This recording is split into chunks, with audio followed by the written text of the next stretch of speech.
Welcome to the show today. I thought we'd branch out a little and touch base on the other exciting weekly space adventure show on television. It is, of course, the Orville, and I'm lucky enough to be joined by one of the visual effects team, Nhat Phong Tran from Pixomondo. Thanks for having a conversation today, Nat. Hey, thank you very much for having me. Now, each week the Orville is taking us to new places and meeting new aliens. How do you as the visual effects team approach designing, creating and animating all the different scenes you're called on to do every week? So there's like two main components that we try to find like a good balance of. Like one is the realism, which is based on physics pretty much. But then the other part is like, what is the story point that we or Seth or Luke McDonald, who's the production supervisor on the show, what do we want to tell? And together with Matt McClure, who led the previous team at Pixomondo, there were like those creative challenges of how do we visually tell as part of that different alien environment to tell the story that we want to tell. Like what kind of race is it, or what happened to the planet before, and that we have to balance with, does it physically make sense, or is it like too like imaginary? Well, and it's not just space shots either, is it? Kalon heads, for example, Yuffet, the gelatinous engineer, even the simulator, they're all shots that need effects. Are they a lot easier to create these days with CGI and templates compared to, Star Trek, for example? Yeah, like computational power, of course, has allowed us to achieve many of the effects that used to be really difficult and would have taken months to do within like days or hours. But the part that has still remained a challenge is just the creative part, and to have a creative dialogue and conversation with everyone to make sure that we are presenting the visuals how they're supposed to be narrated. What's the lead time like on the show? Obviously, the Orville goes out every week on Fox, so these episodes have to be created really quickly. But how much time do you get given to make all of, to create all of these effects? So for the first few episodes of the season, we had a much longer schedule for the episodes. Like we started with like almost like 2.5 months for one episode, which was great. But then towards like the mid season, it pretty much broke down. Like within like 5 to 6 weeks, we have to have like roughly around 100 shots. That was our average generated. What's the feeling at Pixomondo about working on the Orville? I personally have been really excited to have been working on the show, and my team feels just the same way, because we have a good amount of Star Trek fans in our team, and I personally grew up with Star Trek as well.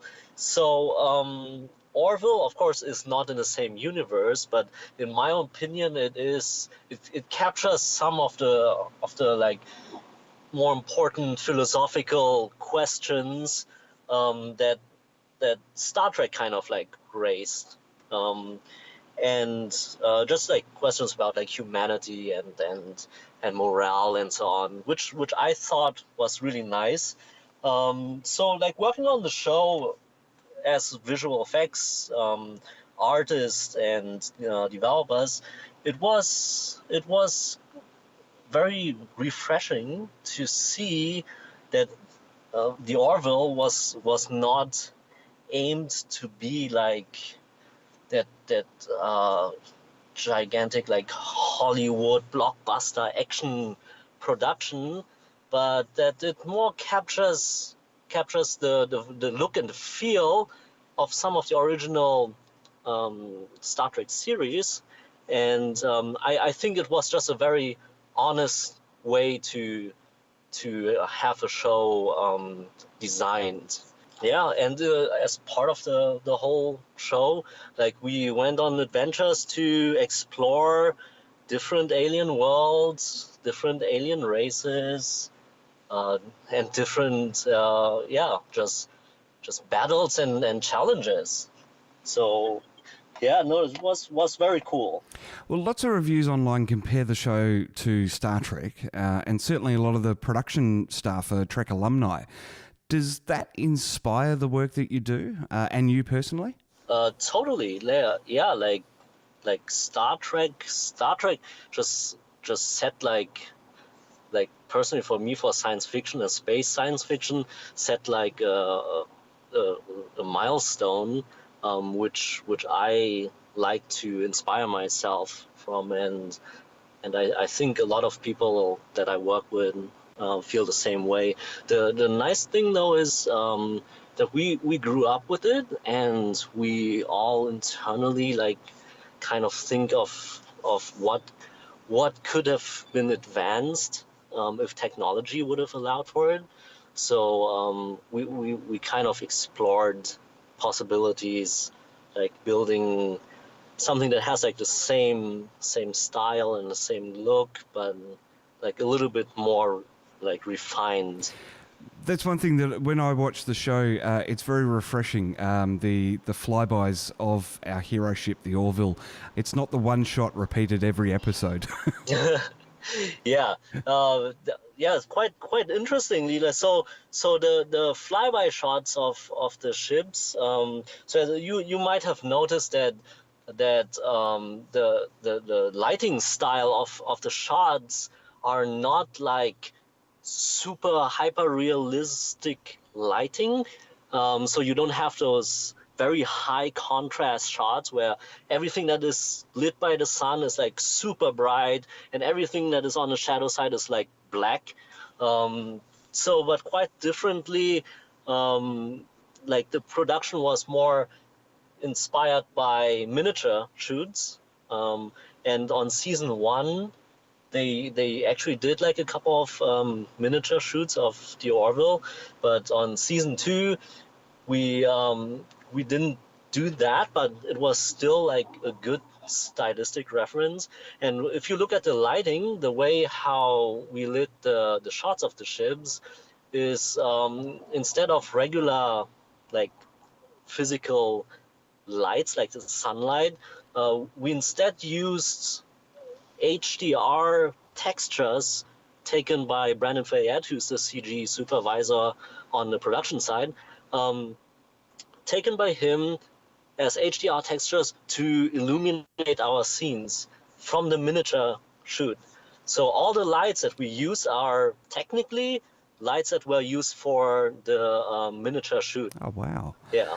Well, one specific sequence I wanted to chat about was the epic battle with the Kalon in Season 2's Identity Part 2, a scene described as the biggest space battle on television since Star Trek's Dominion War.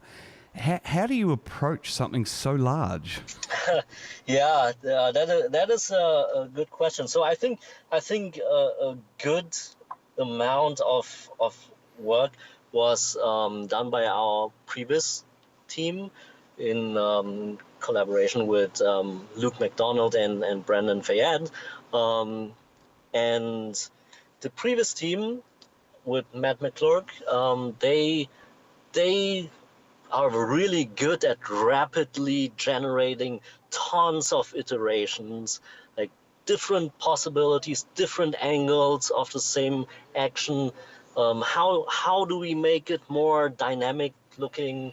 So that's actually like a good chunk of work to figure out in the chaos of the battle, to figure out like still what is the storyline that we want to show.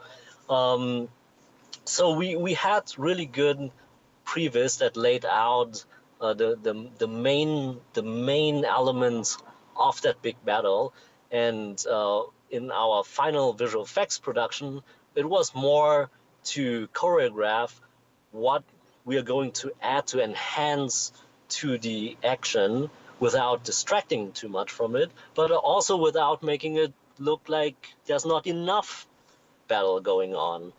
So there's like a whole system that we built with like generating tons of background battle vignettes, background explosions. We generated like all sorts of different space debris that is floating by at times, so that we can sense that there was destruction happening off screen, and also to help with like just perceiving motion of the camera performance.